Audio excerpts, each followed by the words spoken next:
Go on, and welcome to another video on Rainy Toon Talk. Tonight, join us is Gary Brown. Gary, thank you very much for coming to join us tonight. No problem, mate. No problem. Nice warm day for you. Been scorching, aye.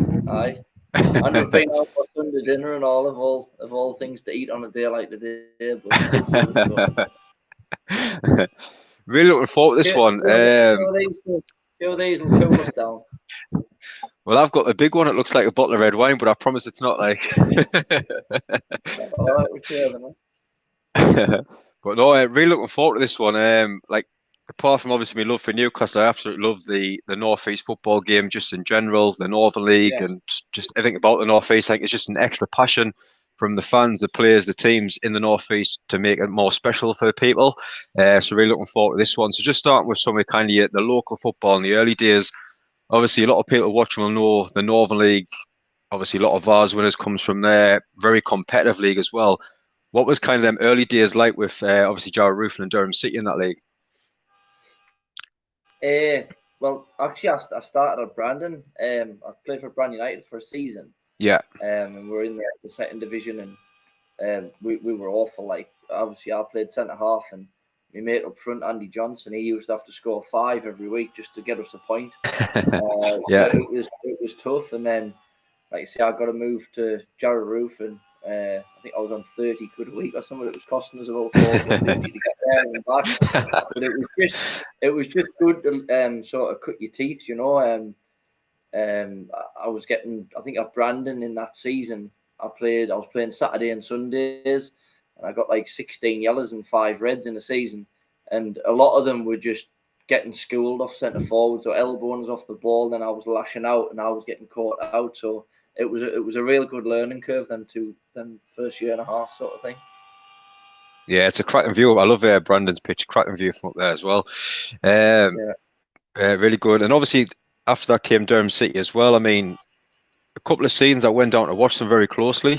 When I fell out a bit of love with Newcastle, obviously at the time Ashley came in and stuff like that, wasn't very promising watching that, and went to watch Durham City a lot. And I pretty much, I know it was about 10 years ago now, but I can pretty much name the 11 that they had, and it was a really good team. I mean, you're starting at the back, you've got Howard right back, Kappa left back, Dicker, and I think it was a lad at centre back as well, Lewis Dodds, Tommy English. Oh, it was fantastic. I mean, the strikers that they had as well, Speedy, obviously Rasher was there as well, centre mids. I mean, looking at Durham, I mean, you've played for them as well. I mean, looking at the state of the clubs, and now it's quite sad, isn't it? It is. Obviously, for I went up the Blyth Spartans. I did 18 months up there, and then, but like you say, we were playing 6-a-side at the sort of arena, and I would go and watch Durham because I was like one of the best non-league teams I've ever seen. Still to this day, very similar to the way South Shields play now, but they had a lot more experience in there as well. And like you say, the players they had, Capper and Gav Cogden, Speedy up front as well. The players went on, obviously Dodsey and Richie. There's a lad called Richie Smith played centre half, and I think he ended up. Yes, that was him. Yeah. He was incredible. Him, like, I mean, how he never. Well, I think it was his choice that he wanted to go there, but he should have forged a career easily. No, it was a cracking side. But as you say, they're signing for the mighty Blyth Spartans in 2008-9 season. Obviously, everyone kind of knows as a real special club. I mean, what was it like signing for Blyth at that time? It was good. Like I say, I was so nervous going into my first game. I think I had one training session, and then Harry Dunn, obviously he's from Bishop, played with my dad and that, and he chucked us in against Tamworth in an FA Trophy game, and I was really, really nervous. I've never experienced anything like that before, but I settled in really well, and the club itself and the fans they've got it is a great place, like, to be fair. And was that the Conference North at the time?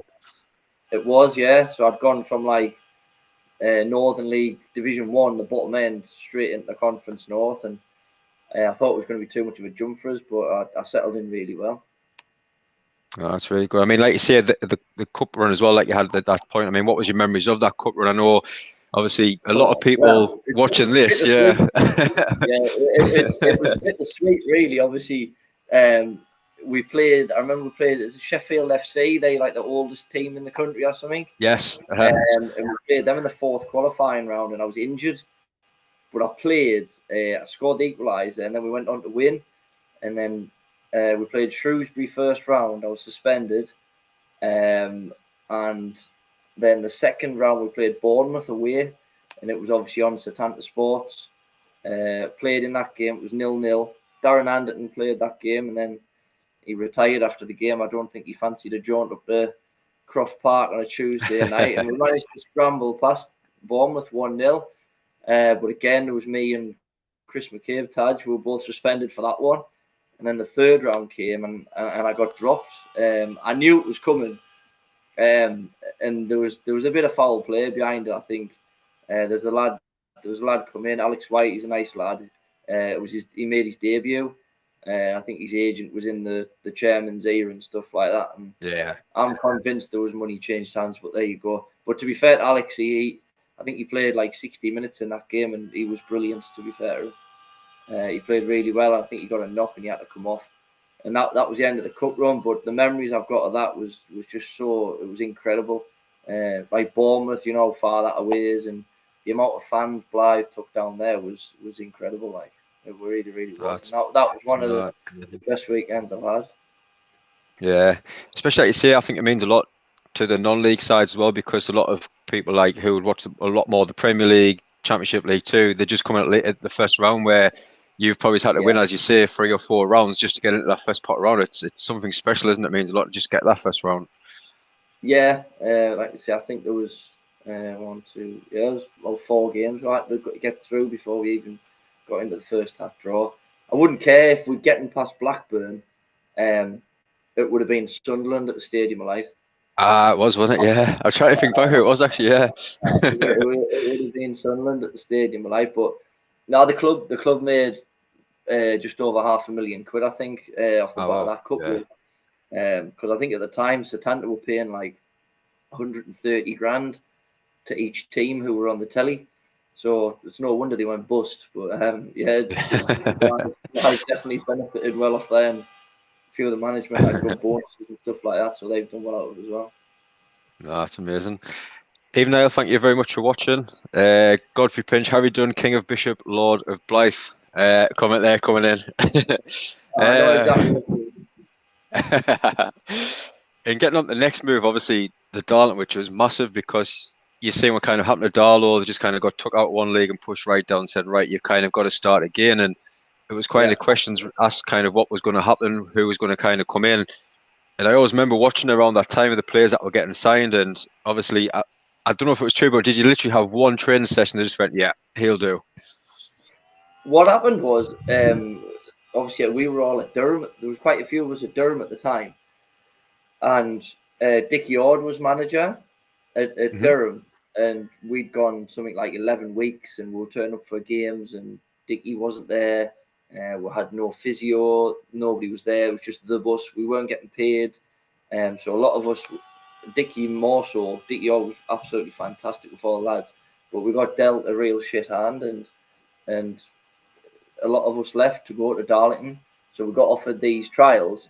But I went actually the second training session, because originally they signed Amma Purewall, Arjun Purewall, David Dowson, and then I went second session. And it was funny because there was me and Dan Madden. You'll know Dan Madden, do you? Oh yes, yeah. So me and Dan Madden went to training, and obviously Martin Gray had gotten Dan Madden's name from Sunderland, because Dan Madden was at Sunderland. And Martin come walking across the pitch. I was stood right next to Dan. Martin Gray's introduced himself to Dan Madden, shook his hand, how you doing? Didn't even look at me. Didn't give us the time of day or anything. And I just thought, well, I need to prove something tonight. And after the first training session, offered me a contract, and the rest was history, so to speak. No, it's amazing. That, like the last comment there, Harry Dunn, did he have a lot of kind of saying the players that were coming to the club? Because I know he's huge, like bringing in players around the northeast and great knowledge of the area as well. He did. It was clever from the way Martin done it, and I think Harry was probably one of the biggest unsung heroes at Darlington because of all that, and he doesn't get the praise he deserves. Like you say, he obviously had a knowledge of what was needed to win that league. Not necessarily the best players in that league by no stretch of the imagination, but he knew what it was going to take to get out that league, and he quickly gave Martin a black book full of names, and he said, right, go and get them. No, it's amazing that. I mean, and I remember, like you say, after I think it was the second training session I went to, so it was like the third training session of the new Darlington era. He sort of said, Martin said in the dressing room, right, lads, look around the dressing room, we're going to win the league this year. And like, obviously every manager says at the start of the season. yeah. And like, we were looking at each other, and I just come out there thinking, we ain't winning the league. Like, I had no sort of belief in not just myself, but I just thought putting loads of players together like this, and I thought the teams in the division at the time, obviously you had Spennymoor, who were super strong, Whitley Bay, Ashington, Bedlington Terriers at the time. The list went on. Do you know what I mean? And I just thought this is going to be some achievement to get in the top 3 or 4, and let never mind win it. And Martin got the job done. No, it was a really good achievement. I mean, like you say, the winning feeling just starts. I mean, you win the league, NPL playoffs, 2014-15, joined Shildon before briefly returning back to Darlington, the Evil Stick title in 2016-17. It must be a great feeling knowing that you go on that pitch pretty much winning week in, week out. It is. There's still a group of us who still, we speak every week in some form from Darlington, and it was the group we had in that changing room is the best that I've ever been involved in. And I know everybody else who played at that time can say the same. We all still talk, like I say, every week. We're from different parts of the northeast, and we, like you say, we still speak all the time. And it was a case of, you look around the dressing room then after a couple of years, and you knew when you went out on the pitch that it was a formality. It was how many you're going to win by, whether it was at home on a sunny day or away down in Peterborough on Tuesday night, lashing down with rain. You just knew you were going to win the game. Yeah, it's always a good feeling. That I mean, I always remember the partnership yourself and Kevin Birch as well. Because two solid players. I mean, it must, as the games go on, you win games week by week. You must really build a bond between yourself and Kevin as well. We did, and funny enough, I've just been talking to him 10 minutes ago before. Right, yeah. And like you say, yeah, our class Kev is one of my bestest friends, and the bond, like you say, that we had was incredible. And he is literally the hardest player I've ever played with, by a country mile. I knew with him next to us that there wasn't going to get much past us, and the goals he scores is unbelievable. He's into double figures every season, more or less, which takes some doing as a centre half, by the way. Yeah. He just got a knack of getting on the end of the ball, but it's not just headers neither. He's a real tidy finisher, and he's good with his feet. And like you can see why he was at Middlesbrough when he was younger, because he's like a fierce competitor and super good. But we had them sort of players all the way through the team. You know, but like Stephen Thompson, who could just win a game out of thin air. You had Twinney and Leon and Tom Portis through the middle, who were just rock solid. We just had a team of men. Like I say, when we won the league at Whitby, we went there. I think it was our 4th game in 6 or 7 days or whatever it was, and we had to go there and win to win the league, and everybody was nervous. And I think we're like 5-0 up at half time, and we just absolutely we just bullied them. And that's what we were as a group. We're just a team of blokes. No, that's great. I mean, all of good memories as well. I mean, what was it like, obviously, at the end when the brief stint with caretaker with Phil Turnbull? I mean, did you enjoy the time in the management this short term? It was different. Obviously, when you're a player, you just turn up with your boots of training, and that's it. You sort of switch off. If you've had a rubbish game, you're like, spoil your weekend or whatever. But when you were in that management thing, me and Twinney were on the phone to each other all the time, and it was super stressful, to be fair, even though it wasn't 3 weeks or whatever it was. And then, but it obviously dipped me toe in it. I don't think I'd fancy management at all. Definitely not. It's a lot on the play store. I mean, I've just packed in kind of for 16 years now, and it's one of the best things I didn't think I would. I thought I'd miss as much as I did, but just more family time. It's great. Just before we get on to the South Shields part, a couple of bits coming in there as well. Paul, great stream, lads. Gary's still outstanding, even at his age. Never seems to tire, fatigue. Keep up the good work, Brownie. Some good comments coming in as well. Like you say, keep them coming as we're going on live as well. Any questions, get them in as well. If you're new to the channel, hit that subscribe. Also, I know my friend's really looking forward to this park. He's a massive South Shields fan, Yeah. so he's asked us a couple of questions, and I was at work the other day to put in Yeah. as well. But I mean, obviously, big things happening in South Shields at the time. They win the Northern League Division 2, 1, to go up. Were you kind of at that point ready for a new challenge to go to South Shields the next step?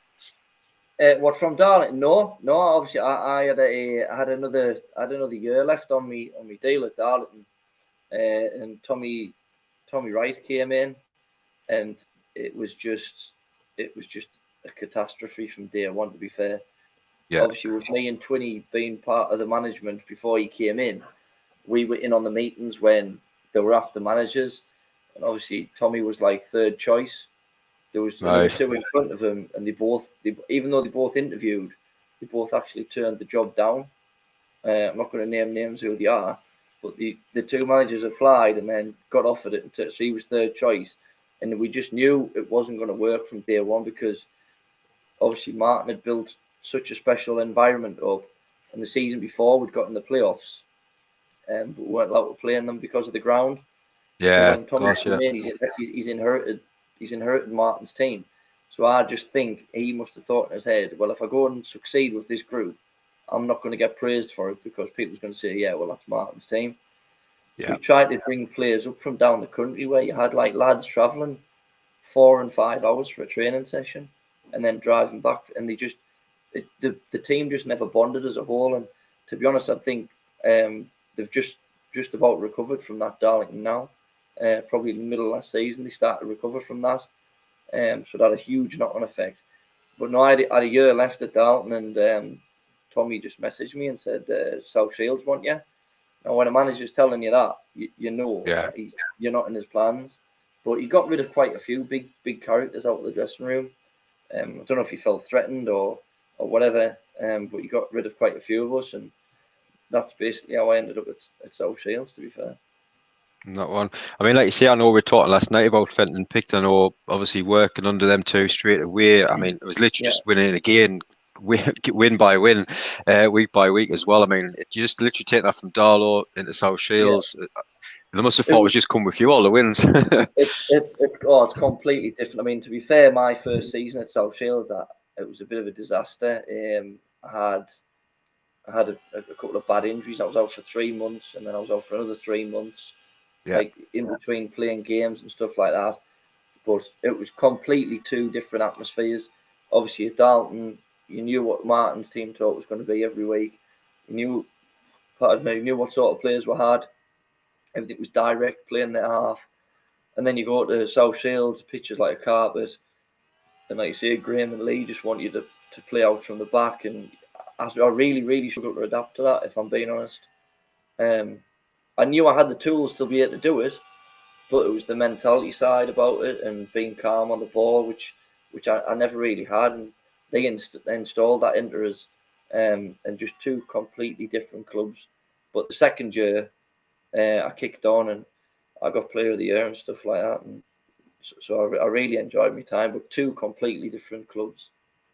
yeah, I'd say. I mean, like you say, the NPL Premier at the time. I mean, I had to write this down because it was unbelievable. I think you lost 2 out of the 28 games, Yeah, and then obviously losing out the league title by 3 points and into the playoffs and getting beat. I mean, to win that many games and still not to finish top of the league, it must have been harder than to take the playoffs, and then even worse, like gut run after that playoff defeat, was it? yeah. I think there was a lot of things went wrong that year, and I think it was sort of personality-wise putting the wrong people on the pitch at the wrong times and stuff like that. Especially away from home in that league, you need to. For Yeah, all Shields, like we played amazing football at home on that carpet. It got watered all the time, but away from home, we needed a plan B, and we just didn't have a plan B. You know, you got a Grantham away, and the wind's lashing around, and the rain's coming down, and they still wanted us to play, and we used to try and do it, and we just you just can't do it on a pitch like that. It's impossible. Man City wouldn't be able to do it. yeah, So well, that's that's what we it. lacked in that first year, that plan B. Hmm. And then obviously the next season, the 2019-20, but I think it's again, I think clubs seem to have something very special and they just seem to just twig little things where then it just doesn't go to plan. I mean, as you say, after that, they the mix of part-time, full-time players gets mixed in, and a lot of players obviously Yeah. leaving because of work commitments and stuff. Yeah, It always yeah. seems to be the same thing where you get a good group of lads and all of a sudden it gets because of little things like that, isn't it? It kind of spoils the run a bit. It does. That second year, to be fair, I mean, we would have walked. Well, we were going to walk away from the Yeah, league. I think we were 13 points clear. We needed a point, and then the COVID come about, and they cancelled the league. Like you say, we were ready-made champions for that year. There was a few things changed that year. Like Shawsey went up front, for instance. Me and Dylan were like a solid partnership all year. yeah. We just had more players, and we didn't get as many injuries that time as well. So we had good partnerships all around the field, and it was just a case of momentum. And we found a way of winning away from home, in the mud and the wind and the rain and all the rest of it. And like you say, in the end, we were robbed, sort of thing. I always remember that one because I was at the FC Manchester game, the 5-3. I mean, as a player, when you come out on that pitch, and I mean, it was packed Well, and that more, game, wasn't it? It was unbelievable, wasn't it? well, me and Jordan Hunter didn't play that game. We both actually had COVID. Right. So we missed that. We missed that game. That was the last game as well. Yeah. That was the last game of that season. So yeah, but like you say, I watched it back, and obviously Barley Mumba was a fantastic addition on loan that season as well. For the few games he was there, I can't speak highly enough of him, and he made a big difference. I mean, like my mate was at that game as well, and I mean, I know you were quite clear by that time, but as soon as the full time whistle went, he says, "That's it, that's the league title done." It was, And then, I mean, it's horrible that way, the way it's got to be done. And obviously, I know other divisions where if people were top by so many points, it was then kind of pushed on there, got promoted and stuff like that. But then it came to your league and it was settled where, it's just totally void. And I mean, as a player, how did that feel? Just know that all that time and effort you put in, it was just for nothing, really. It was. I mean, looking back now, everything has a knock-on effect. So Yeah. I'd already agreed a new deal for the next year. Right. Because obviously we assumed I agreed 2 deals. One was if we stayed in that division, which they were thinking that they was going to get cancelled because of the COVID, and the other deal I had was for if we got promoted into Conference North. So obviously I signed it, thinking the league's over, and then obviously it wasn't, got cancelled. So we're back in that league, and then I think I lasted 1 week of the new season the next year. And then I knew they were going full time. I'd heard whispers, and I just thought, my age, I just thought I need a plan for after football. So I packed in at Shields, and I set me own business up, which I've obviously now got. And when I look back now, it was probably the best thing for us to happen. Otherwise, I could have still been trying to play there. Yeah, at the time. I mean, like you say, with the obviously the points obviously didn't go on the board, and as my friend said, he says, obviously in that league, so many teams, you'll see one or two teams every season where they'll just chuck a lot of money to hopefully get promoted that season to go on. And 1-2 clubs could have done that. Season voided, that could have really affected some clubs. I know it's a gamble to some chairmen, but they do it just try and get that next step, isn't it? They do. And like you see it happen all the time. I think Bishop could fall into that trap this year in the Northern League. I've seen some of the players they've signed, and I know some of the wages they've chucked about and signed on fees. And I think if they go out the FA Cup and the VARs early doors, you could see players starting to leave, because what happens is players get asked to take pay cuts when they get knocked out the VARs and the FA Cup at 99% of the clubs. Obviously, it doesn't happen at the clubs I've been at, luckily. But you can see that happening, and it's the same in South Shields League. I think Matlock tried it last year. They took a load of money at it, and it didn't come off. So yeah, like that year could have crippled some clubs, and no doubt it did. Oh, definitely. I mean, looking at Shields now as well, just a question before we go on. The next bit is, I mean, you've seen Kevin Phillips come in now, and you kind of look at the squad that you had when you were there, and the players and the bond, and I think it just seems to have gone lost a bit. I know my friend said that as well. They've kind of just changed things a little bit too quick. Getting in Kevin Phillips and kind of the players that he has, it's kind of lost the family sense instead as well. To be fair, when they brought Kevin Phillips in, I thought it was a bit of a knee-jerk reaction. I thought he's not going to know that league. and I didn't think you'd actually even get in the playoffs, to be honest with you. Yeah. But they managed to scrape in, and they just got edged out in the end. But I've looked at the players who he's signed over the summer, and I don't know if it's with Pickton being back involved or whatever, but he's made some really, really good signings, and I think Yeah, I think they'll be run away. I think they'll be run away. I think they'll be runaway winners this year. They've signed exactly what they've needed. Experienced lads, strong lads, like men rather than the academy yeah, graduates, um, which tend to struggle because it's a massive culture shock to them going into leagues like that from a pro club. So no, it'd be nice to see hopefully, him like do it, wouldn't it? oh yeah, definitely. Yeah, especially for the chairman, because I mean, I know obviously putting a lot of money into the club, but it's not just that. I think Oh it's yeah, the club and overall. Obviously, like they've got the Sunday lunches, your 3G yeah, pitches, and all the stuff that he's doing for the club. And I mean, it's a bit of a kick in the teeth when they didn't go up the Conference North. I mean, you get promoted that yeah, season, God knows where it could be double. Like you see, teams get confidence off a promotion. It could be even higher now, couldn't they? yeah, exactly. Thank you. It's so clever the way it's ran through there. Like you say, when we were there, it was just one big business machine basically, and that's the way Jeff runs it. He's a smashing fella, and you do get really, really, really well looked after. It's like a big community club. I've not seen as much sort of togetherness in the community as a club in there. Yeah. For example, on a match day when we were there, they do like just little things like they do a happy hour from 12 till 1. And then they done the food, and then the kids can go on the 3G for free. So you've got the adults in the bar, you've got the kids on the 3G, and then after the game they do another happy hour 5 till 6. So potentially you've got a family of parents and That's it. children there for 5 or 6 hours at the ground. So they're generating money all the time, which then gets fed straight back into the club and the infrastructure. So it's so well run. I can't even begin to explain. So Yeah, I'd very be clever, really, very really clever. to go and do well. Oh, definitely. Just moving on from Shields, God was asking, do you know where Sefton Gonzalez is these days? Yes, he went back to. I know why he's asking that. I don't know if he went back to Clitheroe. Did he go back to Clitheroe? Clitheroe or Colin, one of the two. But Sefton was a great lad. Came in with a reputation. Came with a reputation of being able to go AWOL. To be fair, and he done it at Shields. He did. He done it at Shields. But he's a great lad. Great lad. Big talent. A handful to mark as well. Yeah.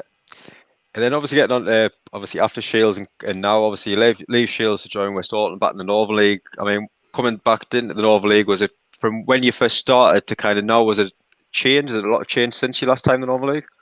Yeah, I've noticed a massive difference.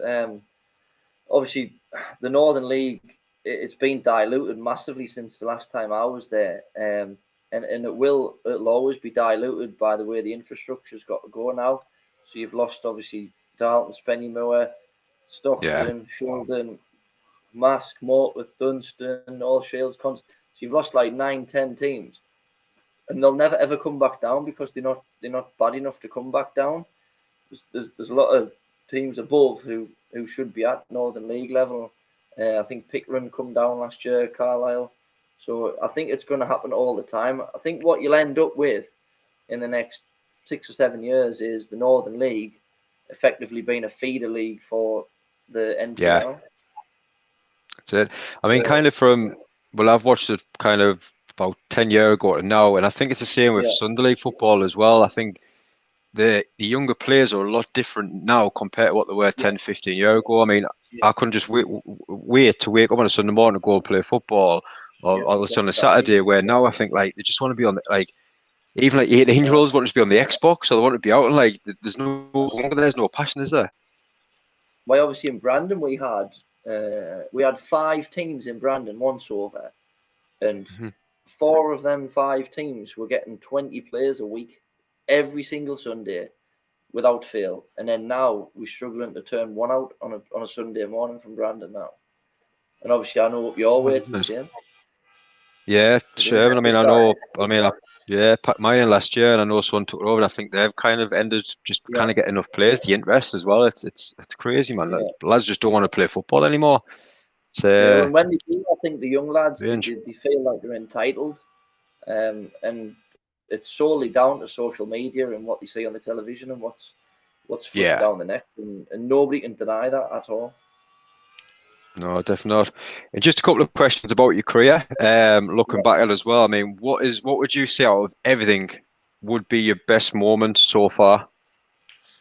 Me entire time with Darlington, to be fair, like the people I met Yeah, on and off the pitch, in the changing room, even players I played against, uh, made like friends for life, and people who I still speak to now, and just some of the experiences and games and journeys we went through together, and obviously all the trophies we won and big profile games. It was the best time of our lives, and we probably didn't even know it. I always remember the night yeah. we picked the Northern League up. Like Brian Atkinson said, it was like take it all in if you can, and I think that just passed over so quick. The next time we won a trophy, we tried a little bit harder, but it was just the whole time there was just incredible. Amazing. Playing centre back as well. Who would you say is the best or toughest striker that you've played against? That's a tough question. That.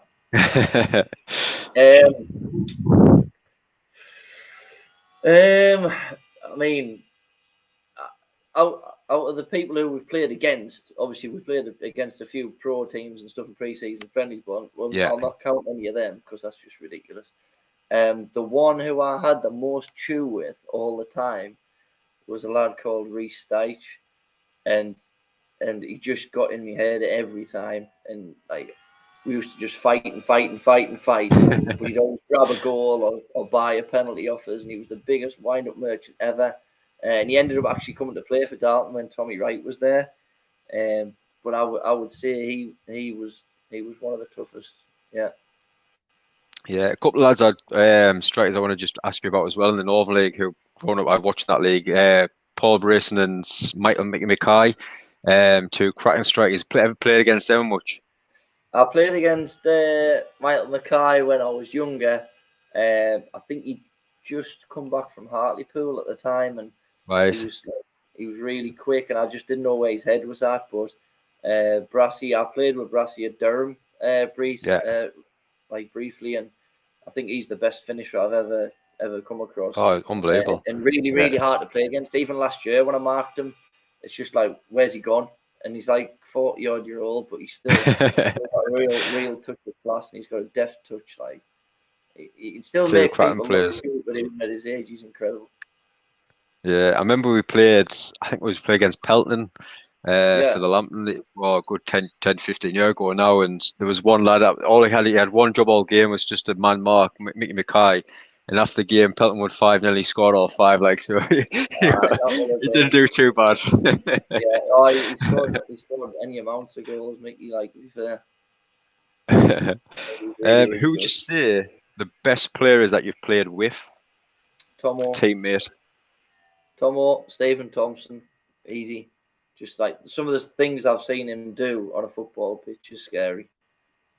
It's Magic, absolutely wasn't it? scary. And obviously, he did have a taste of the pro game with Middlesbrough, and he went to Port Vale on loan. He got like goal of the month or something, and he was on Soccerem and all the rest of it. But he should have had a longer career in the professional game. Hmm. Just simply unbelievable, unplayable at times. He's just like a little bull. He is. He's just like a little bull, and he's an absolute top guy as well. Yeah. And I know you didn't mention the pre-season games, but Godfrey's mentioned about Defoe. And I know I've seen obviously the picture where you had him in your back pocket. I mean, against the Yeah, Mackems, what was it? What was that like? it was good. My missus was going mad because she was literally she was overdue to drop our middle girl who's just had her 7th birthday on Friday. So she was raging with us that I'd gone to the game, but that game was crazy. Obviously Martin put the team on the board who was playing for them, and it was like Pickford in goal. I think it was Billy Jones, Van Aanholt, John O'Shea, somebody else. And midfield, they had Cattermole, Larson, Adam Johnson. Then up front there was like Defoe, Fletcher, and think it was Duncan Watmore, and like I say, down my side, we started as a back four, and I went to the right back, and down my side I had like Adam Johnson and Van Aanholt, and I was just gobsmacked really. But Defoe was great. He Yeah. was great with all the lads.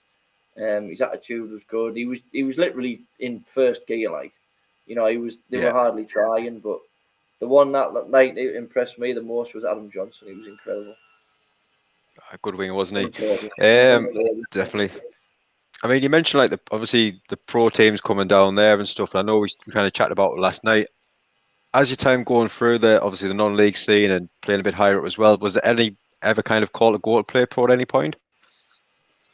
Once I was at Blyth, and I'd been out the day before at one of my mates' birthdays or something on a Friday, and we played a pre-season game at Dunstan, and I'd done all right. I had a decent enough game, and one of the managers at the time at Dunstan had pulled us and said, "Oh, one of my mates was here watching you from Birmingham today," and I just sort of kicked myself, and I thought, "Oh, chance slipped through the net." I mean, to be honest with you, I don't think I've ever been good enough to go to that sort of level, but I would say I was probably capable enough of playing League Two at some point. But the thing is, football, it's a game of luck. You've got to be in the right place, the right time. And I know that's a cliche, but definitely, yeah. There's worse players than me who's made a living out the game, but there's also a lot better players than me who haven't had a chance neither. So it's all about just being in the right place at the right time. Yeah, it is 100%.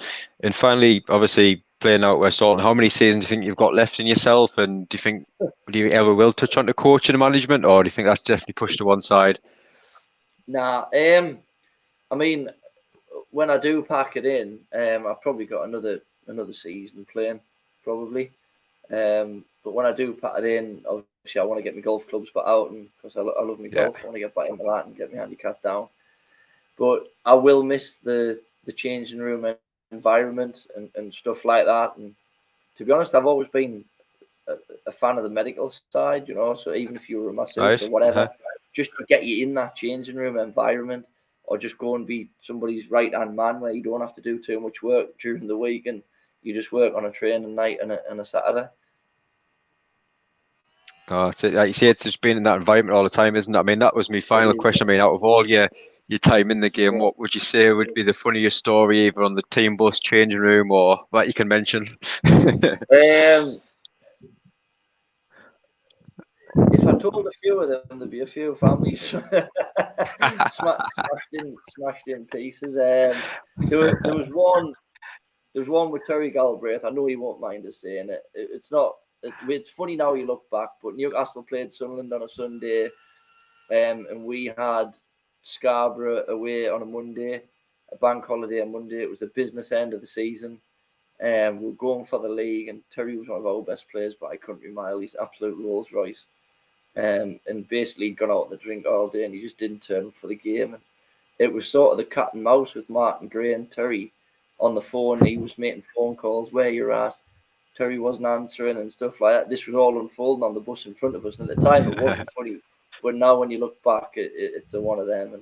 And like I say, there's quite a few more which I could tell, but it might get a few people into trouble. No, but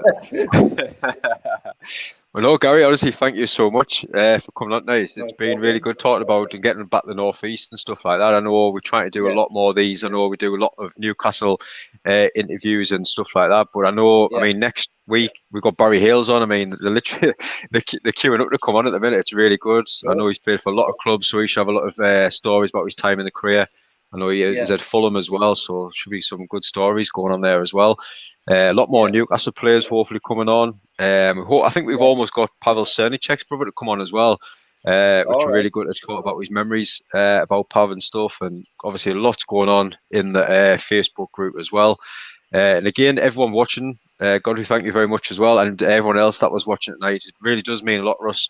When you just tune in and watch us, and the Facebook group, the YouTube. If you haven't already, hit that subscribe button as well. And there's so much coming up. I know I finally got a break in a couple of weeks. I'm off work for a couple of weeks, so we're going to go down London with the family and a little breakaway when we come back as well. So, and then get back to the season starting. And I think it's going to be quite an exciting season. I've got to ask you before you go as well. I mean, Newcastle United at the minute, it's going to be very exciting next season, isn't it? Oh yeah, like you say, obviously looking in on the players they've brought in, I think they do, and they're travelling at exactly the speed they need to be. I know people from the outside are saying, "Why aren't you signing this? Why aren't you signing that? Why aren't you spending 100 million here, 100 million there?" Yeah. But I think the way they're doing it is absolutely exceptional, and that Sven Botman looks an absolute beast. So Good I'm player. And looking I forward think, to him going. I was talking to Busted last week after Gateshead played Newcastle, and he couldn't speak hard enough about Eddie Howe and his team and the way they conducted themselves. He had a lot of praise for Gateshead as well, because Gateshead caused them a few issues. And he just said, like, Joe Linton, people like that. He just said the incredible. So looking forward to seeing all of them. yeah, it should be really good. I think the main thing that stood out for me, I know we've had the 2 wins so far, is it doesn't matter if there's a video going up, there's a picture going up, everyone's just smiling. I think you hit on in the interview earlier, that bond between the team. It could be Yeah, massive between 2 or 3 wins, extra than what you would have, wouldn't it? yeah. Like you say, once you do get that environment built, um, you sort as a player, you can't wait to get back to football. You know, when you leave the Yeah. ground or whatever, you can't wait to get back to training. You can't wait to get back to a game. And I think that's the environment that Eddie Howe was building through at Newcastle. I think John Joe Shelby come out and said it when he first come in. Give Yeah. everybody a piece of paper. He wanted to know the date of birth, the wife's date of birth, how many children they had, the children's date of births, things like that, so they can remember birthdays, names. It's just small things like that. It goes a long way. No, amazing. But no, again, Gary, thank you very much for coming on. I know very busy yesterday, picking up another trophy in your career. Must be getting sick of them now, but wish you all the best of luck at West Autumn this season. I'm sure you'll be up there and about. Repetitive brain injury. But no, No, everyone, thank you very much for watching. no And I hope problem. you enjoy the rest of your night as well.